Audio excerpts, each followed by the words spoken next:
So the origins of rice and how it started. Like all living things, rice is made up of elements, and those elements came from the universe, and specifically dying stars, because when stars collapse and go supernova, there's elements in them and those get ejected, as well as the new elements that get created in the superheated explosion. So a lot of the elements that are seen come from dying stars, and specifically in rice, the two main elements that are seen are iron and zinc. And in these pictures, this is iron in its pure form, and this picture is zinc in its pure form.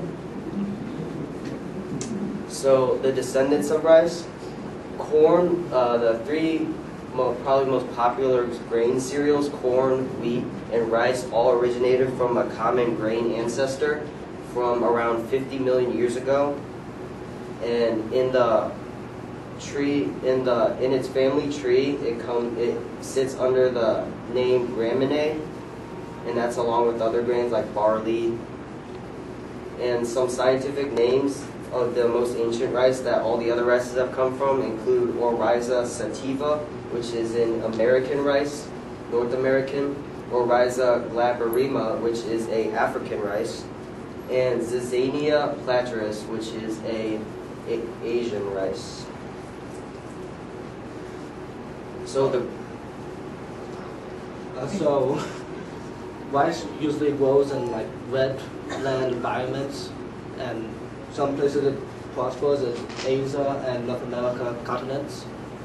And rice brought major growth in many small societies and civilizations. And rice had a mutation that helped early humans harvest more of it easier. It changed how easy the rice seeds were dispersed and created more seeds for humans to plant. Alright, so we have a rice and civilization video. This video is about how crucial rice is in some societies, and it still is today.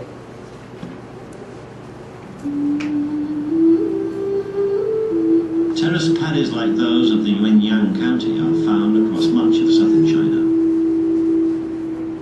This whole vast landscape is dominated by rice cultivation. In Hui Guizhou province, the Miao minority have developed a remarkable rice culture. With every inch of fertile land given over to rice cultivation, the Miao build their wooden houses on the steepest and least productive hillsides. In Chinese rural life, everything has a use. Dried in the sun, manure from the cow sheds will be used as cooking fuel.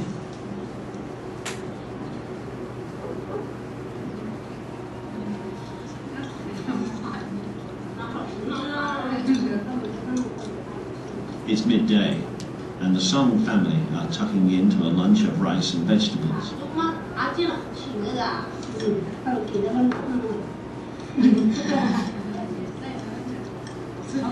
Oblivious to the domestic chit-chat, Grandad Gu Yong-shou has serious matters on his mind. Spring is the start of the rice growing season. The success of the crop will determine how well the family will eat next year, so planting at the right time is critical. The ideal date depends on what the weather will do this year, never easy to predict.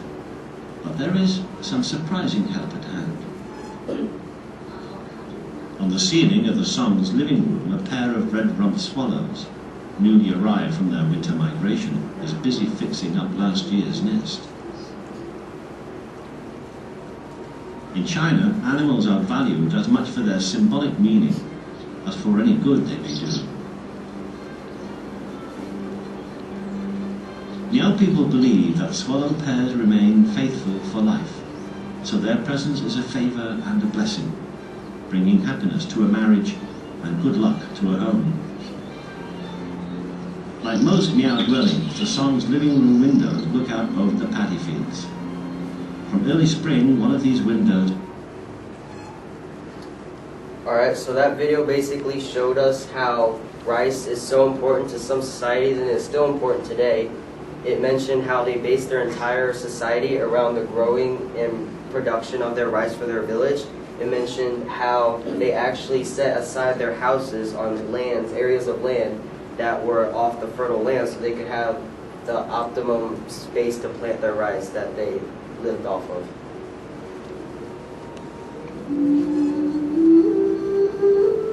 Sorry about Terrace that. paddies like those of the Yuanyang County are found across much of southern.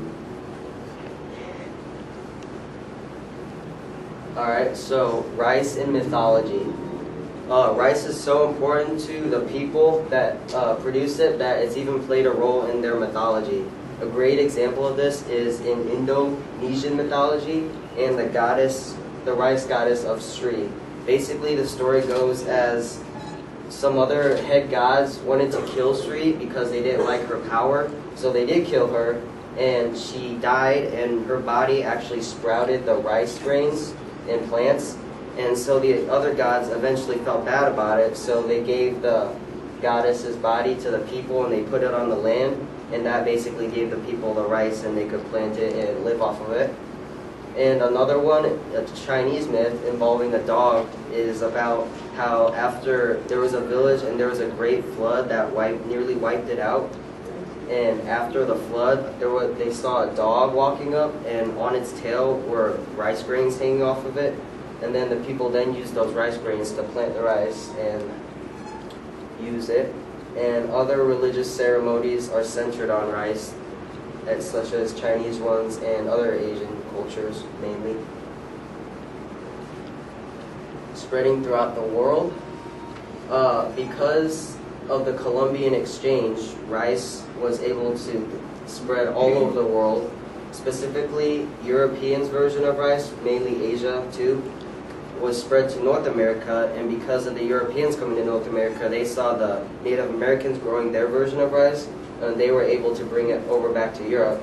So because of the Columbian Exchange and more modern people, rice was really able to spread across the world and basically get the word out of how rice can be used. Rice in paper making. There's an ancient legend that said that a Korean monk showed the Japanese how to make rice paper, and from there on the Japanese took over it and really used it to their benefit. They would use it on documents and other government papers, and because of this they really popularized it, and information was spreading a lot quicker, and collective learning therefore increased. So rice in the modern world, rice had an effect on poor countries whenever it was distributed, bringing starvation rates to lower, and 90% of the global rice production is from Asia and Asian farmers. The modern modifications, which is genetic engineering, has helped make rice a more productive species. And as you can see on this graph, it shows from 1991 to 2000 that the rate of rice production and consumption has been ever increasing. It dropped a little in 2000, but still on a very steady pace upwards for the most part. And this is partly because of its great need, and it's so helpful to especially developing countries like the Philippines. And it also is rising because of modern technology being able to produce more rice and get it out to more people. One of the examples of a genetically modified rice that was very successful, and that was one that was specifically sent to the Philippines, and its name is miracle rice.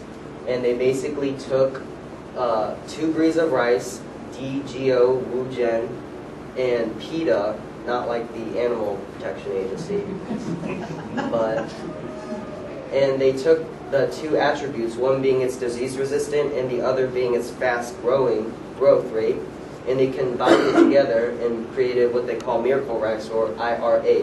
And this was developed by IRRI, which stands for International Rice Institute.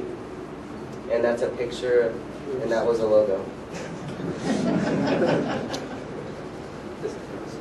Rice. So the rice genome was pretty special because It was the first major crop for its genome to be fully mapped, and this was very crucial for like scientists and genetic workers because they have more data to figure out how they can better improve rice and make genetic modifications that will be beneficial to other people. And this picture here is actually a very simplified picture of the chromosomes and how they are separated. And there's 12 chromosomes and the linkage. So rice and goods.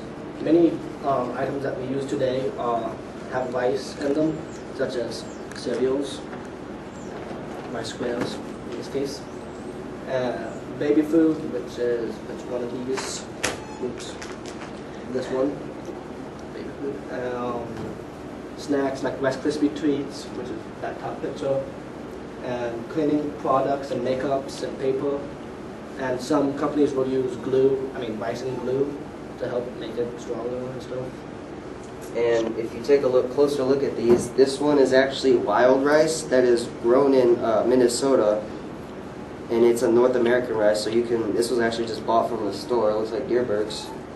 And this is rice milk. So if you're lactose intolerant, this is a good alternative. Another good one is soy milk.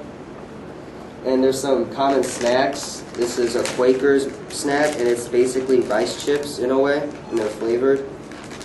And if you are allergic to gluten or you can't have it, they have rice noodles. There's also rice flour for the same gluten problem. And just your average rice, and that's what a rice plant looks like. Are there any questions? Who thought of that one?